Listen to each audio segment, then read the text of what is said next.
Hey everyone, welcome to another episode of Tik Tok Made Me Do It. I'm your host Heather from Adventures in Everyday Cooking, and today's viral TikTok is the Oreo cookie cake. Now, if you have not seen it, basically you take a whole bunch of Oreos, you crush them up, you add a cup of milk, you mix it all together, and you get it into the oven. And then a cake comes out. It's fantastic. Now, I've seen it a million times, and I know if you're on TikTok, you have probably seen it as well. However, we're gonna do something different. We're gonna make it gluten-free, yay! We're gonna see if using gluten-free Oreos gives you the same result, because I have no doubt that the recipes that everybody else are doing are absolutely 100% correct, because I've seen so many of them, but no one has done gluten-free, so this is our chance. Are you ready for this adventure? Let's get started. All right, the first thing we're gonna wanna do is get our cake pan ready. I am using an 8.5 inch, and I'm spraying it with cooking spray. I am also using a parchment round, and I'm gonna put it right down in the bottom to ensure that this cake comes out cleanly, because most of the things that I saw in the TikTok video, they were actually using disposable pans for some reason. I wasn't sure about that, but we're gonna use a regular cake pan because Patrick Zanolli over on TikTok used a regular cake pan, and so will I. All right, so I'm gonna take 28 Oreos and I'm gonna put them in my food processor. Do you need a food processor to do this? No.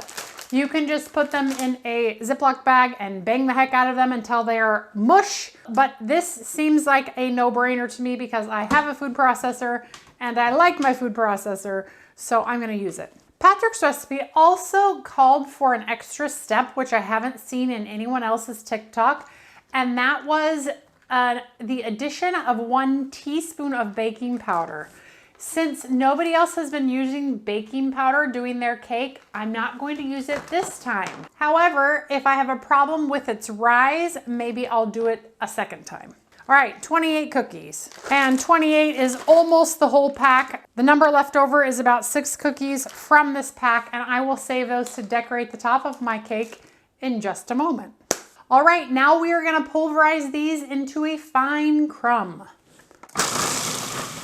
Okay, it looks pretty fine crumb to me.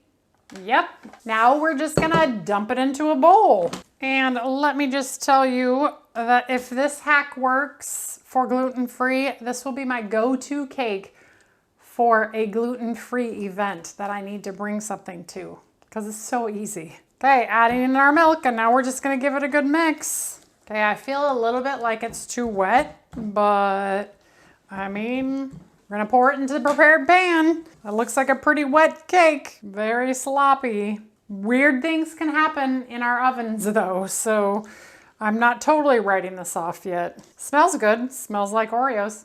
All right, well, that's it. That's all we're supposed to do. Now we're gonna get it into a 350 oven for anywhere from 15 to 20 minutes until a toothpick comes out clean, maybe?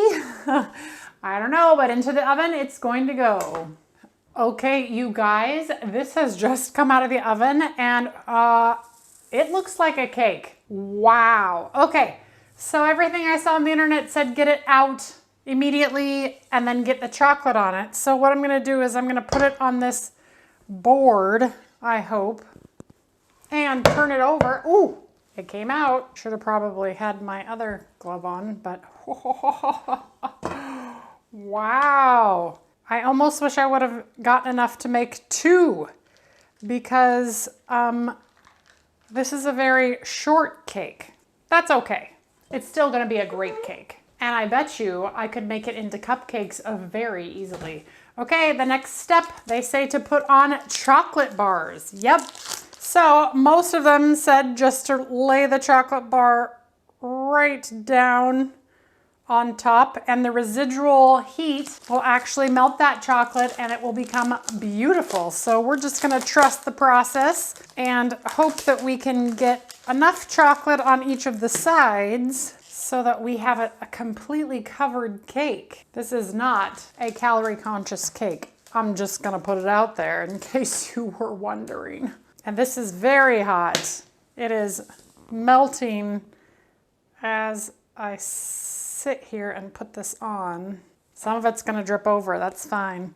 Because I'm gonna take a palette knife and spread it around. But okay, now we're gonna cover it. So I have a bowl that's bigger than this, and that's gonna trap the heat inside of there, and we're gonna let it melt for, I don't know how long, until it's melted, I suppose. We're gonna leave it there, and I'll be back in like 5 minutes to show you the results. That piece is gonna fall again. Oh well, we'll be back.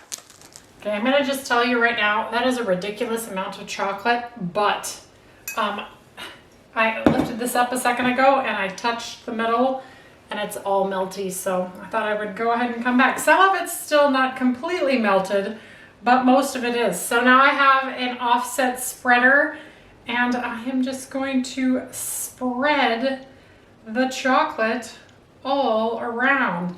And anything that is not melted will just fall off the sides and we can use that for a snack later. Wow. That looks ridiculous, I'm just gonna say. That was really easy though. I feel like you could have used half as much chocolate and still got the coverage just as well, because that feels like a lot of chocolate. I'm gonna take the hard pieces that are on the edges off. We're just spread this over the side.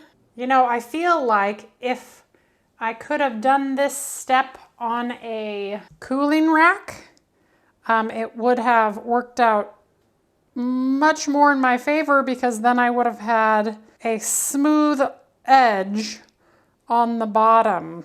Okay, I'm gonna take my scraper.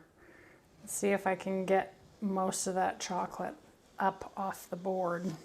Okay, choices were made. Choices will be made differently the next time if this tastes good.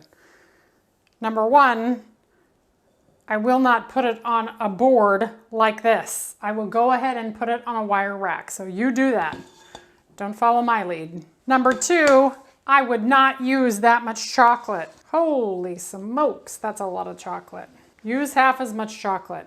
Just use one of those giant bars. All right, and once you've cleaned the royal mess that you have made, let's decorate the top with some cookies. Because since it is an Oreo cake after all, we need to have some cookies. So first I will stick an Oreo right down in the center, and it says gluten-free. And then I'm going to attempt to cut these in perfect halves. See if I can stick them right down in there.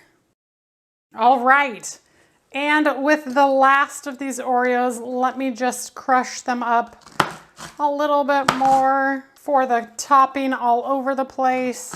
Oh man, this is the naughtiest gluten-free thing ever. I'm gonna stop messing with it now. You guys, there we have it. And there we have our gluten-free Oreo cookie Tik Tok made me do it cake. What do you think? Okay, let's cut into this and see what we have. I mean, there are some things I would do differently. Number one, I would make it a layered cake, so you would need 2 bags of Oreos, and then maybe I'd make a cream filling for the middle and then cover it with half as much chocolate.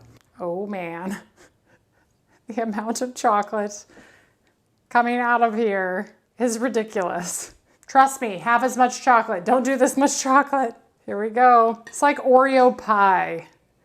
Bum, bum, bum, bum. Oh my goodness.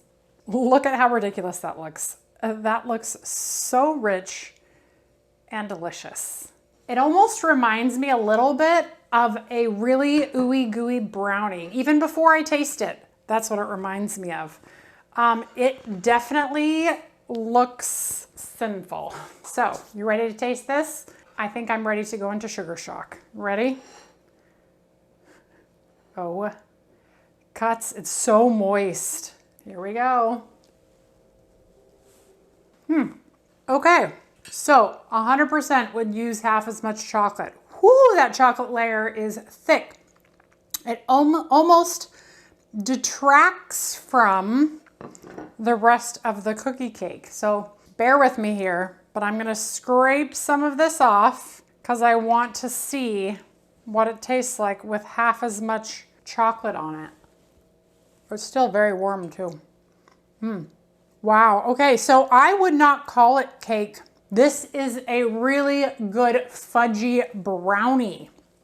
I can see why they would want to call it cake, but it is definitely more the consistency of a cake-like but fudgy brownie. Now, could that be because I'm using gluten-free Oreos? Possibly, but if you look at this, you can see that that Oreo cookie layer, it's going to be there regardless of if it's gluten-free or not, because this is what an Oreo cookie looks like whenever it gets dunked in milk. It is so good. Okay, but I would 100% not put that chocolate on the top of that. I might use something lighter, like a cream frosting or even just a whipped cream, because that chocolate makes it a lot. It makes it like, this is a chocolate lover's dream.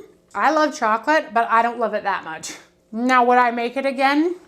I think I would. But like I mentioned, I would make a second layer. So I'd make 2 identical layers and then I'd put some kind of a light cream on the inside, because otherwise it's just so dense and rich that you need something to kind of cut through that Oreo flavor. But I'm still eating it, which means it's still good. Is it the most fantastic thing ever? No, but it is good. All right, you guys. Well, if you enjoyed that TikTok, maybe do it. Let me know in the comments. And if you ever find any other viral TikTok trends for food that you want to see me try, definitely tag me. I am AEC Heather on TikTok, or you can tag me on one of my videos or on Facebook and just say, hey, you should try this, because I have fun trying these and seeing if they'll work. And my neighbors really enjoy it whenever I do this as well, because we can't eat all of the treats that we make, but we love sharing them with our neighbors. So, all right, you guys, if you enjoyed that video, give it a like, share it with your friends, and subscribe to my channel. I do videos several times a week, and I'm always looking for the next adventure, sometimes on TikTok, sometimes on YouTube, sometimes in the magazines at the grocery store. Yes, I do check those out, and sometimes I purchase them, and sometimes I'm like, huh, it's an interesting idea. I think I'm gonna delve on that and do a little research and figure out if that's something that I want to do. I guess that's it for me. We will see you on the next adventure. Bye.